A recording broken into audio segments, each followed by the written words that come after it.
రమ్మను ఒకసారి కథ విందాము అంటే ఐఎమ్ సో ఎగ్జైటెడ్. ఎందుకంటే ఆయన బేబీతో ఏం చేశారో మనం చూసాము. సార్ విందాం సార్ అన్నాను, రాగానే కూర్చున్నారు, రవీణ నరేట్ చేశారు, కథ అంతా అయిపోయింది. కథ వినగానే నాకు అర్థమైపోయింది ఇదేదో చాలా గట్టిగా ఉండబోతుంది అని. అండ్ నేను చేసిన సినిమాలతో పోలిస్తే ఇది ఖచ్చితంగా భిన్నంగా ఉంటుంది. నేను కొంచెం ఎంటర్టైన్మెంట్, యాక్షన్ అది ఇది చేస్తున్నాను. ఈ క్యారెక్టర్ చాలా సెటిల్డ్ క్యారెక్టర్.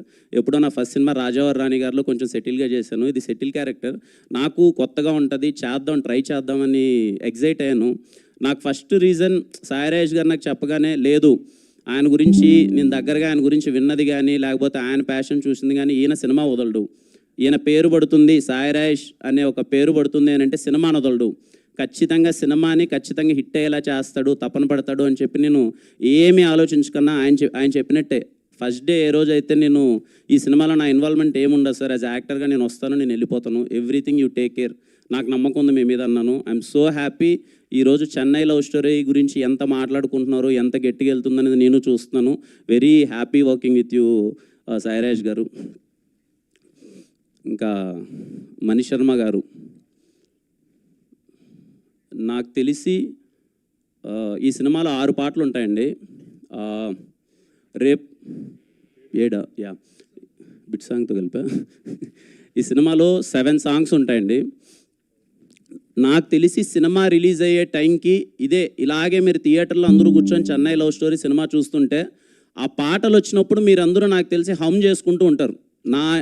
నాకు అనిపించేది ఏంటంటే సినిమా రిలీజ్ అయిన రోజుకి ఆ పాటకే మీరు అందరూ హమ్ చేసుకుంటూ ఉంటారు. ఈ మధ్య రిలీజెస్ అనేది పెట్టారు కదా, కొంచెం పాటల కోసం మళ్ళీ మనం థియేటర్కి వెళ్ళి రిలీజ్ అయినప్పుడు పాటల్ని మన అందరం వైబ్ అవుతున్నాం కదా. నన్ను నమ్మండి, ఈ సినిమా మీరు ఫస్ట్ చూసిన తర్వాత మళ్ళీ ఇంకొక షోకి మళ్ళీ పాటల కోసం, మ్యూజిక్ కోసం పరిగెడతారు. చెన్నై లవ్ స్టోరీ సినిమా రిలీజ్ అయిన రోజు అది మణిశర్మ కాన్సెప్ట్లా తయారవుద్ది.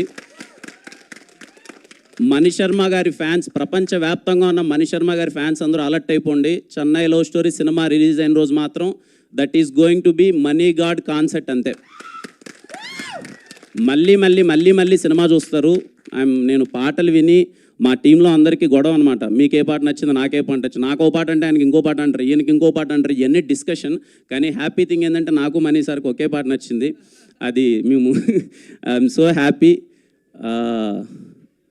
అండ్ ఇదిగో నాకు గౌరీని అడుగుతున్నాను, గౌరీ నాకు ఏదైనా ఒక సెంటెన్స్ ఇవ్వ గౌరీ, ఏదో ఒకటి లాస్ట్లో చెప్తాను, నాకు కొంచెం టెన్షన్గా ఉంది, ఏదో ఒకటి అంటే గౌరీ ఇచ్చింది, ఇది గౌరీ ఇచ్చిందే చెప్తాను. ఈ పాట గుర్తుందా కానీ ఈ సినిమా మాత్రం మీకు ఎప్పటికీ గుర్తుండిపోద్ది. అలాగే నాకున్న నాలెడ్జ్ కొద్దీ ఇండియన్ సినిమాలో గ్రేటెస్ట్ లవ్ స్టోరీస్ చాలా ఉన్నాయండి. చెన్నై లవ్ స్టోరీ దాంట్లో యాడ్ అవబోతుంది, దాంట్లో ఏమాత్రం సందేహం లేదు. కొంతమందికి అనిపించవచ్చు ఏంట్రా చెన్నై లవ్ స్టోరీకి ఒక గ్లిమ్స్తోనే ఇంత హైప్ వచ్చేసింది, చెన్నై లవ్ స్టోరీ కోసం మేము వెయిట్ చేస్తున్నాం అది ఇదని. మీరు వెయిట్ చేయడంలో ఏమాత్రం తప్పులేదండి. నేను ఎక్కడ హైప్ పెంచట్లేదు, నేను చాలా తక్కువగా చెప్తున్నాను. ఈ సినిమాలో ఉన్న రైటింగ్ కానీ నేను చాలా కాన్వర్జేషన్స్కి మీకు రేపు థియేటర్లో ఎగ్జైట్ అవబోతున్నారు. Just wait for it. మీ అందరిలానే నేను వెయిట్ చేస్తున్నాను. Steven Shankar is personal to me. ఆ రోల్ చేస్తున్నప్పుడు వెరీ ఎగ్జైట్ అయిపోయాను నేను. And I'm literally waiting for Chennai love story. Sir SKN గారు తొందరగా దింపేయండి సార్. ఈ పాట కూడా అందరూ పెడుతుంటే ఇవన్నీ కాదు మాకు సినిమా దింపేయండి అందరూ అని అడుగుతున్నారు, త్వరగా దింపేయండి sir. And waiting.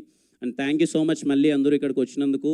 And happy అండి, మీ అందరికీ పాట నచ్చింది అనుకుంటున్నాను. Thank you so much and thank you Kiran గారు, thank you so much. And మా అభిమానులందరి సైడ్ నుంచి ఒక రిక్వెస్ట్, ఒక్క నిమిషం, ఇది అయ్యాక మీరు మాట్లాడుతారు. సారీ. ఓకే సరే చెప్పండి. యాక్చువల్గా June 26th అనుకున్నాం, కాకపోతే ఇప్పుడే రాజేష్ గారు చెప్పారు mega power star Ram Charan గారు పెద్ది ఆ రోజు వస్తుంది. సో ఆయనకి ఇదిగా మా రిలీజ్ డేట్ త్వరలో ప్రకటిస్తాం. Thank you. ఓకే, సో అభిమానులందరి తరఫు నుంచి చిన్న రిక్వెస్ట్, గౌరీప్రియ గారు అండ్ కిరణ్ అబ్బవరం గారు కలిసి ఆ గ్లిమ్స్లో ఉన్న ఆ మ్యాజిక్ని ఇక్కడ రీక్రియేట్ చేస్తే బాగుంటుందని. కాదు, డైలాగ్ చెప్పమంటున్నాం అంతే. ఓకే, సో గౌరీప్రియ గారిని అండ్ కిరణ్ గారిని ఆ డైలాగులు ఇక్కడ చెప్తే మేమందరం చాలా హ్యాపీ ఫీల్ అవుతాం. ఓకే,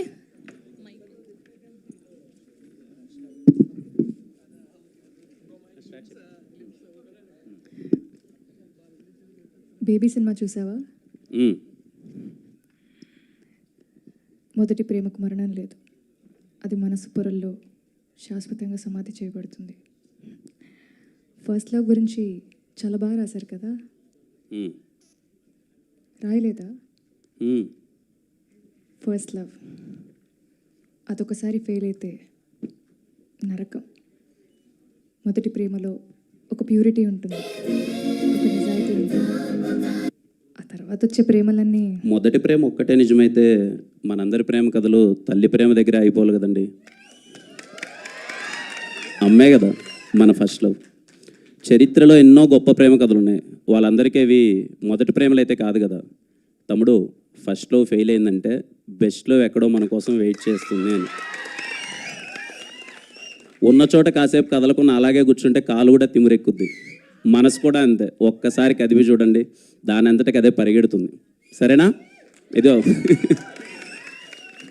తొలి ప్రేమేం. Yeah, thank you. Thank you. Thank you so much, Kiran Garu, and thank you so much, Gauri Priya Garu. So we are eagerly waiting for the release of Chennai Love Story. Thank you. Today RPR was our Vamshi Kaka and GSK Media event by Shreyas Media, Bharat's